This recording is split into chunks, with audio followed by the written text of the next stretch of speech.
MCD चुनाव में नतीजों को लेकर आपने सुबह से कई हेडलाइंस देख ली, कई आंकड़े देख लिए, कई तस्वीरें देख ली। अब हम आपको उन सब बातों का रिपीट टेलीकास्ट बिल्कुल भी नहीं दिखाने वाले हैं, बल्कि अब बात होगी इस नतीजे से आगे, इसके असर की, इसके मायने समझने की। लेकिन इन नतीजों की बड़ी पिक्चर आपके सामने रखने से पहले एमसीडी नतीजों का एक क्विक रिकैप जरूरी है, ताकि अगर आपसे दिन भर में कुछ छूट गया हो तो वो आपको पता चल जाए।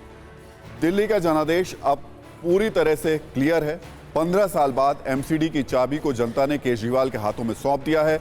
आम आदमी पार्टी अब पूर्ण बहुमत के साथ एमसीडी की सत्ता पर काबिज हो गई है। लेकिन यहां दिलचस्प बात यह है कि जिस बीजेपी की बड़ी हार का अनुमान लगाया जा रहा था, वो 3 अंकों तक पहुंचने में कामयाब रही, जबकि कांग्रेस अब सिंगल डिजिट में पहुंच चुकी है। इन नतीजों की सबसे खास बात यह रही कि टीवी9 भारतवर्ष के एग्जिट पोल पर एमसीडी इलेक्शन के रिजल्ट ने मोहर लगा दी। जो हमने आपको बताया था, जो अनुमान लगाया था, नतीजा भी वैसा ही आया। एग्जिट पोल में हमने आपको दिखाया था कि आम आदमी पार्टी को एमसीडी में 140 से 150 सीट मिल सकती हैं, और आप देखेंगे कि आपने आज नतीजों में 134 सीट हासिल की, यानी टीवी9 भारतवर्ष का आकलन लगभग सटीक रहा। इसी तरह बीजेपी और कांग्रेस के साथ भी टीवी9 भारतवर्ष के एग्जिट पोल में जो अनुमान लगाया गया था, वो भी बिल्कुल सही साबित हुआ। और अब बारी है एमसीडी इलेक्शन के विश्लेषण की, इन नतीजों से निकले मैसेज की। इसमें हर एक पार्टी के लिए बहुत बड़ा मैसेज है, फिर चाहे वो आम आदमी पार्टी हो, बीजेपी हो या फिर कांग्रेस हो। एमसीडी चुनाव के नतीजों का जो सबसे बड़ा संदेश सामने आया, वो ये कि दिल्ली में आम आदमी पार्टी का कोई विकल्प फिलहाल नजर नहीं आ रहा है, क्योंकि जिस तरह से दिल्ली में आपकी झाड़ू चल रही है, उसमें कांग्रेस की सत्ता भी साफ हो गई और बीजेपी का भी राज भी।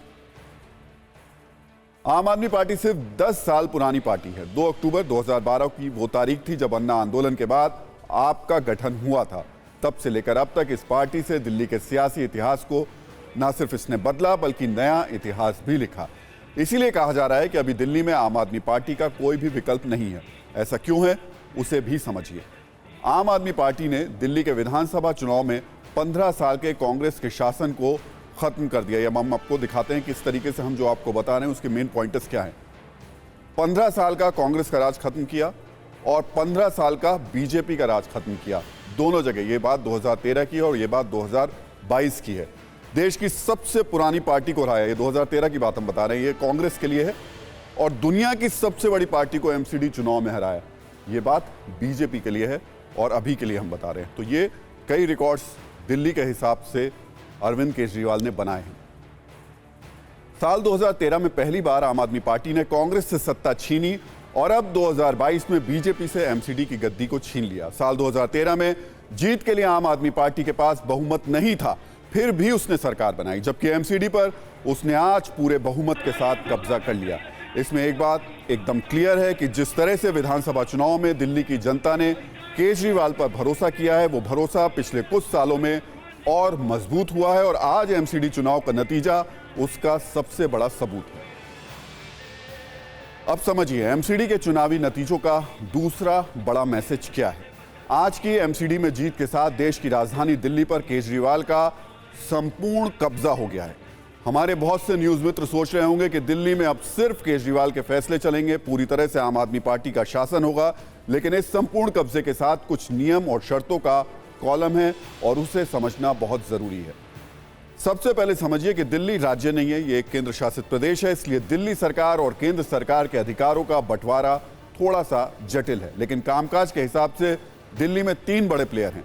इसमें सबसे बड़ा प्लेयर है केंद्रीय गृह मंत्रालय, दूसरे नंबर पर है दिल्ली सरकार, जिसके मुखिया सीएम होते हैं, ये उपराज्यपाल की सहमति से काम करते हैं।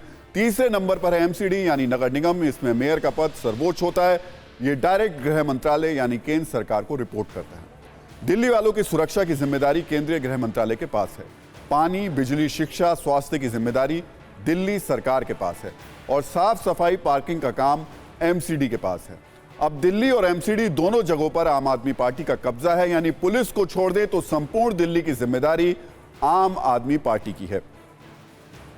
लेकिन इस अधिकार और जिम्मेदारी पर कुछ संवैधानिक शर्तें भी लागू हैं, क्योंकि दिल्ली एक केंद्र शासित राज्य है। इसलिए दिल्ली सरकार के लिए यह अनिवार्य है कि वो हर फैसले पर उप राज्यपाल से सहमति ले। साथ ही ये भी कि एमसीडी में जीत किसी की हो, बजट उन्हें गृह मंत्रालय से ही मिलेगा। ऐसे में जब केंद्र में बीजेपी की सरकार है तो दोनों पार्टियों के बीच टोपी ट्रांसफर वाला चैप्टर का बंद होना मुश्किल है। लेकिन फिलहाल एमसीडी में जीत के बाद आम आदमी पार्टी के हौसले सातवें आसमान पर है, जबकि बीजेपी सोच रही है कि चूक कहां पर हो गई। इसी पर हमने आपके लिए एक रील तैयार की है। 15 साल पुराने किले को आम आदमी पार्टी ने आज ध्वस्त किया है। किले को भ्रष्टाचार भी दूर करना है।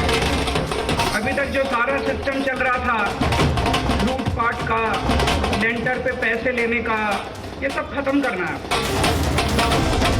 आज दिल्ली के लोगों ने सारे देश को मैसेज दिया है कि स्कूल और अस्पताल से भी वोट मिलती है। निगम चुनाव में भारतीय जनता पार्टी ने बहुत अच्छा चुनाव लड़ा है। हमने मुद्दों के आधार पर चुनाव लड़ा है और आम आदमी पार्टी के झूठ और भ्रष्टाचार की पोल खोली है। आज दिल्ली ने सिर्फ केजरीवाल जी को जिताने का मैंडेट नहीं दिया, बल्कि 15 साल से एमसीडी को लूट रही और दिल्ली की जनता को लूट रही भारतीय जनता पार्टी को हराने का मैंडेट दिया है। उन्होंने कहा हो कि 20 सीटें बीजेपी की आएंगी, हम 230 जीत रहे हैं, वो भी झूठे साबित हुए। 15 साल के एमसीडी में सत्ता के बावजूद दिल्ली की जनता ने हमें वोट दिया है, हमें समर्थन दिया है। दिल्ली के कूड़े के पहाड़ पर, दिल्ली के कूड़ा राज पर, एमसीडी के भ्रष्टाचार के राज पर दिल्ली की जनता ने झाड़ू चलाने का काम किया है, झाड़ू चलाने का काम। प्रेडिक्शन तो आम आदमी पार्टी कर रही थी कि 230 आएंगी, अरविंद केजरीवाल तो कह रहे थे मुझे 230 सीटें आएंगी। तो ये तो आप मानते हैं ना कि अरविंद केजरीवाल की जो डर्टी गंदी पॉलिटिक्स की उसको लोगों ने नकारा है। करप्शन के साथ जो अरविंद केजरीवाल ने दिया, लोगों ने उसका साथ नहीं दिया, ये भी स्पष्ट है। रात का चुनाव हो रहा है, उसी समय एमसीडी का चुनाव करा दो तो शायद जीत जाएंगे। लेकिन सभी 3 तिकड़म को भारतीय जनता पार्टी के दिल्ली के लोगों ने नकार दिया है और ये फैसला दिया है कि चाहे कांग्रेस हो और चाहे भाजपा हो, अगर वो भ्रष्टाचार करेंगे, अगर वो जनता का काम नहीं करेंगे तो जनता अरविंद केजरीवाल को चुनेगी।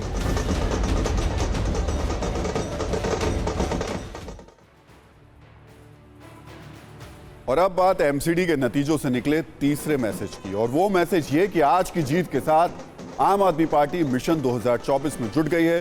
केजरीवाल के भाषण में भी इसके संकेत देखने को मिले। और सबसे बड़ी बात ये कि मोदी बनाम केजरीवाल का नैरेटिव आम आदमी पार्टी पहले से ही सेट कर रही थी। फिर चाहे वो मनीष सिसोदिया का मामला हो या फिर पंजाब की प्रचंड जीत, केजरीवाल चाहते हैं कि वो 2024 में कांग्रेस की जगह मुख्य विपक्षी पार्टी बनकर बीजेपी से टक्कर लें। वैसे इसकी तैयारी आम आदमी पार्टी ने बहुत पहले से शुरू कर दी थी, इसलिए आज आपको केजरीवाल के नेशनल ड्रीम्स के बारे में भी समझना बहुत जरूरी है। कैसे आम आदमी पार्टी की पहुंच न सिर्फ दिल्ली से बाहर हो रही है, बल्कि ये इकलौती ऐसी क्षेत्रीय पार्टी है जिसकी सरकार 2 राज्यों में है। दिल्ली की बात करें तो अब तक आम आदमी पार्टी लगातार 3 बार दिल्ली में सरकार बनाने में कामयाब रही और हर बार जीत हार का अंतर भी काफी ज्यादा रहा। इसी साल मार्च में आपने पंजाब में कांग्रेस के किले को गिराते हुए अपनी सरकार बनाई और 56 साल बाद पंजाब में सबसे बड़ी जीत दर्ज करने में कामयाब रही। इस बार गुजरात विधानसभा चुनाव में भी आम आदमी पार्टी ने पूरी ताकत लगाई और सभी सीटों पर अपने कैंडिडेट उतारे हैं। गुजरात में आम आदमी पार्टी बीजेपी से ज्यादा कांग्रेस के लिए बड़ी चुनौती बनकर सामने आई। सबसे बड़ी बात यह कि TV9 exit poll on the spot में भी आम आदमी पार्टी को 12% वोट मिलने का अनुमान लगाया गया है। इसी तरह हिमाचल प्रदेश में भी आपने 67 सीटों पर अपने कैंडिडेट उतारे, यानी पूरी ताकत लगाई। इससे पहले गोवा में केजरीवाल की यह पार्टी हमेशा द्विपक्षीय रहे मुकाबले को त्रिपक्षीय बना चुकी है। आपके एक विधायक को जीत भी मिली है। बड़ी बात यह कि पहली बार ही आम आदमी पार्टी को गोवा में 6.8% वोट मिले। उत्तराखंड में आम आदमी पार्टी भले ही चौथे नंबर पर रही, लेकिन वोट काटने में कामयाब रही। उत्तराखंड में आम आदमी पार्टी को 3.3% वोट हासिल हुए। उत्तर प्रदेश के विधानसभा चुनाव में केजरीवाल ने 350 सीटों पर कैंडिडेट उतारे। इन सारे तथ्यों और तर्कों से यह बात साफ हो जाती है कि केजरीवाल अब मिशन 2024 की ओर देख रहे हैं और आम आदमी पार्टी खुद भी यही चाहती है कि 2024 का चुनाव मोदी बनाम केजरीवाल का हो। इसके संकेत आज भी आप नेता संजय सिंह ने दे दिए। भारतीय जनता पार्टी हमेशा एक ही बात कहती थी कांग्रेस को हराया, हमको नहीं हराया, कांग्रेस को हराया, हमको नहीं हराया। अरविंद केजरीवाल जी ने भारतीय जनता पार्टी के उस दर्द का आज इलाज कर दिया। 15 साल पुराने किले को अरविंद केजरीवाल और आम आदमी पार्टी ने आज ध्वस्त किया है। कूड़ा राज को खत्म किया है। भारतीय जनता पार्टी के एमसीडी के भ्रष्टाचार के राज को खत्म किया है। रोज फर्जी वीडियो जारी करना, रोज बेबुनियाद और निराधार आरोप लगाना। दिल्ली की जनता ने कहा उनका बेटा अरविंद केजरीवाल कट्टर ईमानदार है। अपने वोट की ताकत से दिल्ली की जनता ने भारतीय जनता पार्टी को जवाब दिया है। तो एमसीडी के चुनावी नतीजों को देखने के बाद एक मैसेज से ज्यादा बड़ा सवाल भी उठा है। कांग्रेस के हालात जो देखने को मिल रहे हैं वो क्षेत्रीय पार्टियों जैसे क्यों हो रहे हैं? मतलब चुनाव दर चुनाव कांग्रेस का दायरा सिमटता क्यों जा रहा है? इसका अनुमान गुजरात के एग्जिट पोल में भी लगाया जा रहा है और इसकी तस्वीर आज के नतीजों में भी नजर आई, जहां कांग्रेस दहाई के अंक में नहीं पहुंच सकी।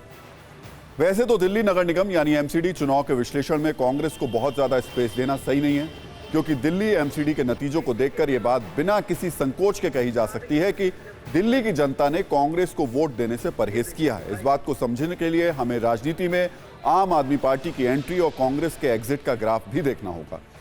यह 2012 का एमसीडी चुनाव था जब कांग्रेस को 77 सीटें मिली थी।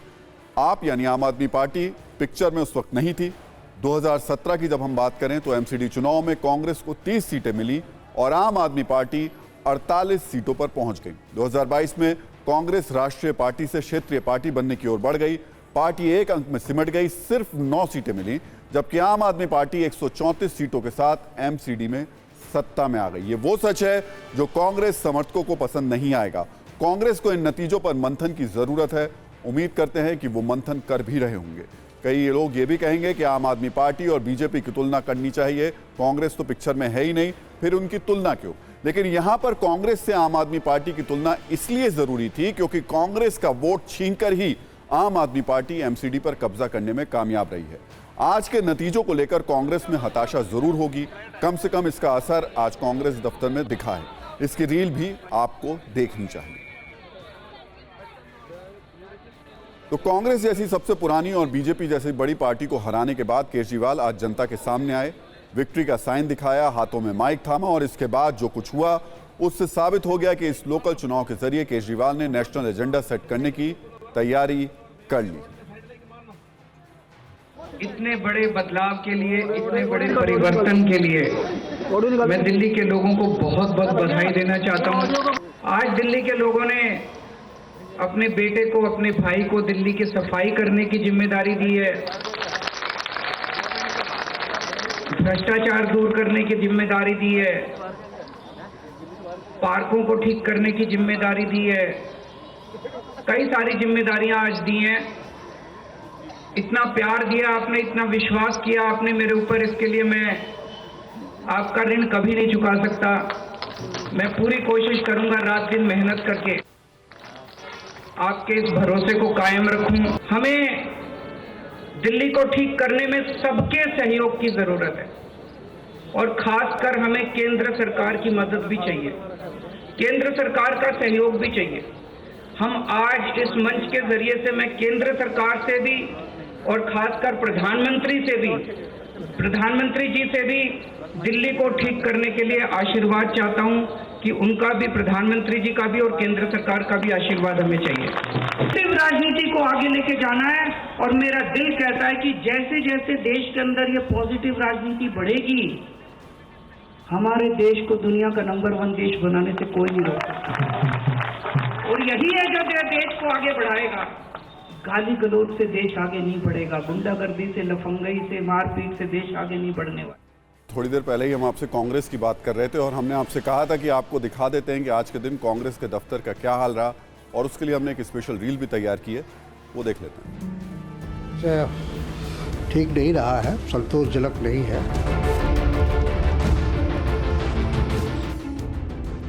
दोनों पार्टियों ने अपने विज्ञापनों से उसको कहीं ना कहीं वंचित किया कि वो असली मुद्दों पर वोट करें। चुनाव के बाद इसकी समीक्षा होनी चाहिए।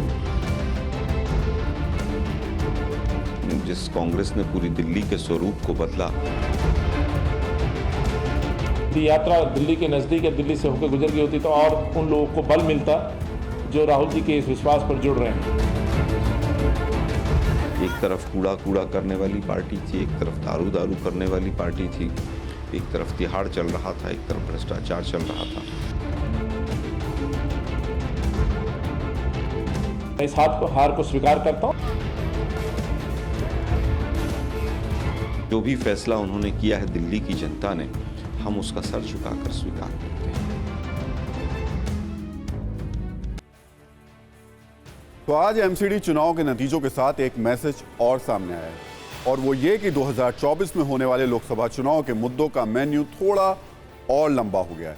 इसके मायने क्या है और वो मुद्दे कौन से हैं, उसे भी समझने की जरूरत है। इन चुनावी नतीजों को बीजेपी और कांग्रेस लोकल चुनाव के रिजल्ट के तौर पर देख रही है, लेकिन आम आदमी पार्टी कह रही है कि आज के नतीजों के बाद अब वो 2024 में बीजेपी को सीधी टक्कर देगी। यह आम आदमी पार्टी का दावा जरूर है, लेकिन अभी ये कह देना कि अरविंद केजरीवाल की पार्टी कांग्रेस को रिप्लेस कर देगी, ये सही नहीं है।